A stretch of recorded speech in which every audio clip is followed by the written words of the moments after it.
Hi friends, welcome to channel. Karthigai Deepam சீரியலில் நம்ம ரம்யா பார்த்திங்கன்னா கார்த்தி தீபாவோட வைஃப் அப்படின்னு சொல்லிட்டு ரொம்பவே சோகமாக ஃபீல் பண்ணிக்கிட்டு இருக்காங்க.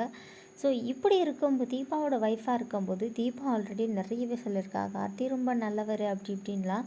ஆனால் கார்த்தி இப்படி நம்ம லவ் ப்ரொப்போசலை அக்செப்ட் பண்ணார் அண்ட் அதுக்கப்புறம் நிறைய கிஃப்ட்ஸ் எல்லாம் கொடுத்துருக்காரு. அது எப்படி அப்படின்னு சொல்லிட்டு ஸ்டார்டிங் பாயிண்ட்லேருந்து எப்படியாச்சும் கண்டுபிடிச்சிடலாம் அப்படின்னு சொல்லிட்டு அவங்க எழுதி கொடுத்த லெட்டரை எந்த வார்ட் பாய் கொண்டு போனாரோ ஸோ அந்த ஆளை கூப்பிட்டு நான் கொடுத்த லெட்டரை கார்த்திகிட்ட கொண்டு போய் கொடுத்தியா அப்படின்னு சொல்லி கேட்குறாங்க.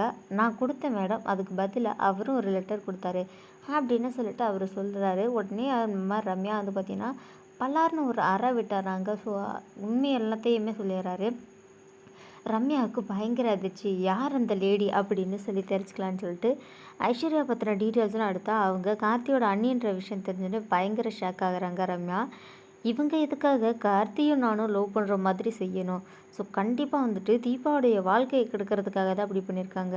நம்மளுடைய வாழ்க்கை தான் நல்லா இல்லை அப்படின்றதுக்காக நாம் தீபாவுடைய வாழ்க்கை இப்படி கெட்டு போகிறத கண்டிப்பாக விடக்கூடாது.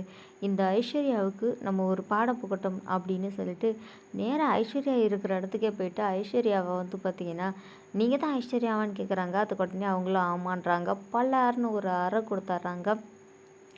அண்ட் அதுக்கப்புறமேட்டு என்ன நடக்குது அப்படின்னு பார்த்தீங்கன்னா ஐஸ்வர்யா ஏய் யார் நீ, எதுக்காக என்ன அடிக்கிற அப்படின்னு சொல்லி கேட்குறாங்க.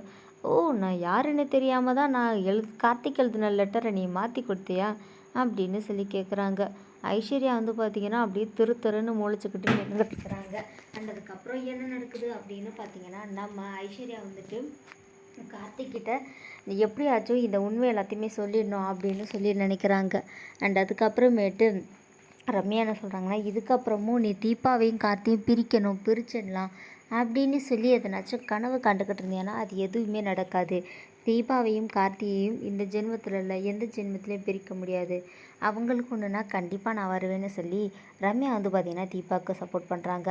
இதுக்கப்புறம் நீ இன்னொரு முறை இந்த மாதிரி செஞ்சேன்னா கண்டிப்பாக ஒன்று போலீஸில் படித்து கொடுத்துருவேன்னு சொல்லிட்டு ஐஸ்வர்யாவை வார்ன் பண்ணிவிட்டு அங்கேருந்து வந்துடுறாங்க. ஐஸ்வர்யா பார்த்திங்கன்னா என்னடா இப்படி ஆகிடுச்சு அப்படின்னு சொல்லி ரொம்பவே டென்ஷனாக உட்காந்துட்ருக்காங்க. செம இன்ட்ரெஸ்ட்டாக போயிட்டு